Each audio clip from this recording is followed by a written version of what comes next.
2024 était une année particulière en cinéma. Si on regarde mes statistiques, j'ai noté 2,5 ou moins 67% des films que j'ai vus. Autant dire que c'était compliqué de choisir les 5 pires. Parfois, il y a des films qui se font encenser par la critique et le public, et je comprends pas. C'est le cas de Anora, de Sean Baker.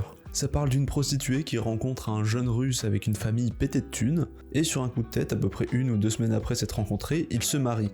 Sauf que la famille russe est pas vraiment d'accord, et ils s'en mêlent, le jeune marié s'enfuit, bref c'est le bordel. En fait le truc que je déteste avec le film, c'est qu'on suit des personnages débiles au possible. Donc de 1, c'est hyper dur de s'identifier parce que je suis hyper intelligent, et de 2, comment tu peux t'attacher à des personnages aussi cons sans déconner? Ils prennent pas une bonne décision du film, c'est abusé. Mais si avec ça, pour ajouter un peu de merde sur le gâteau, tout le monde, que ce soit la prostituée, le russe, sa famille, peu importe, littéralement tout le monde gueule du début jusqu'à la fin du film. J'avais vraiment l'impression d'être en enfer sans déconner. Et peut-être que je suis particulièrement irritable sur le sujet, mais je comprends pas comment entendre des gens gueuler pendant plus de 2 heures ça peut être agréable. J'aime beaucoup Jack Black. Et qui l'aime pas sans déconner. Et je pense qu'on a tous une bonne raison d'apprécier le personnage. Ça peut être avec Tenacious D, son groupe de musique, ou ses voix off dans les dessins animés Kung Fu Panda ou L'Âge de Glace, ou bien tout simplement son acting dans Tonnerre sous les tropiques ou The Holidays.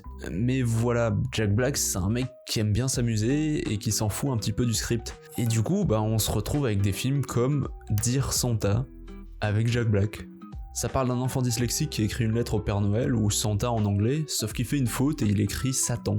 Après ça, rien de plus prévisible, hein. Satan il a des pouvoirs, le gosse il fait des vœux de merde, il se fait manipuler, puis Satan il devient sympa, mais quiproquo avec le meilleur ami, pour au final tout est beau et tout est bien qui finit bien. En soi, j'ai pas grand chose à dire sur le film, à part que c'est prévisible, cliché et vraiment pas drôle.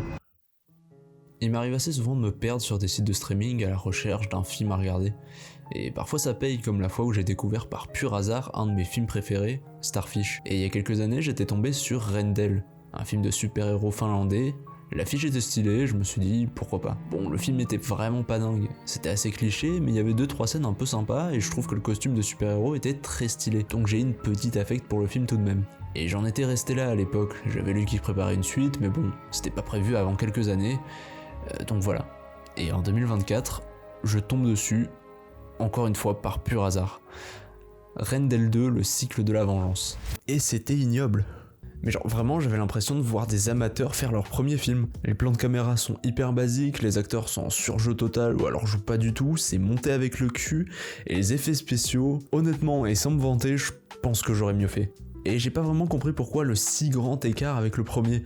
Parce que ok, Rendell premier du nom était loin d'être parfait, mais on voyait parfois qu'il y avait un effort de mise en scène et une envie de faire quelque chose d'un peu différent. Et bon, je me suis renseigné et comme par hasard, des producteurs se sont impliqués dans la création du film, le réalisateur s'est barré, et du coup c'est ces mêmes producteurs qui ont réécrit et réalisé le film. Comme quoi, il suffit pas d'avoir de l'argent pour faire un bon film. Vous vous rappelez de mon flop de 2023 ? À la première plage, je vous avais parlé de Winnie the Pooh Blood and Honey, et j'avais dit que les réalisateurs étaient en train de préparer une suite et même un univers cinématique. Et ils ont commencé, et avec la suite directe, Winnie the Pooh Blood and Honey 2. Et en fait, je pense avoir à peu près les mêmes critiques que sur le premier. C'est juste un typique nanar d'horreur avec un peu plus de budget que le précédent, mais toujours des acteurs à la ramasse et une histoire qui sert juste le prétexte du film. C'est quand même fou parce qu'ils ont une quasi totale liberté artistique et ils font la même merde que le premier. Alors il y a une scène qui est un peu marrante, c'est presque quasiment un plan, je vous mets ici, mais c'est le seul truc un peu fun du film, à part ça c'est vraiment à chier. S'il y a bien un truc qui m'énerve dans la commu ciné, c'est l'élitisme. En fait, c'est quand des gens prétendent qu'il y a la possibilité de juger le cinéma objectivement et que eux en sont capables. Et souvent, c'est soit des gens qui connaissent que dalle, du coup je m'en tamponne le fion, ou alors c'est des gens qui mettent tous les films un minimum populaires dans le même panier et qui disent des dingueries comme les films ne devraient pas avoir de musique, ou Christopher Nolan est le pire réalisateur qui existe. Et je suis même plus fan de Nolan après les derniers films qu'il a sortis, mais merde, un peu de nuance quoi. Bref, je vous disais tout ça pour vous introduire le film L'Empire, qui est apparemment le genre de film qui plaît à l'élite des cinéphiles. Et si t'aimes pas, c'est que t'y connais que dalle. Alors tirez-en les conclusions que vous voulez, mais moi, j'ai pas aimé. Déjà, je peux pas vraiment vous raconter l'histoire du film parce qu'elle est volontairement compliquée pour rien. Ça essaie de se la jouer un petit peu d'une à balancer des noms que personne connaît, donc déjà rien que ça c'est chiant. Et un autre truc que je déteste dans le film, c'est le fait que les acteurs sont mauvais. Mais genre ignoble.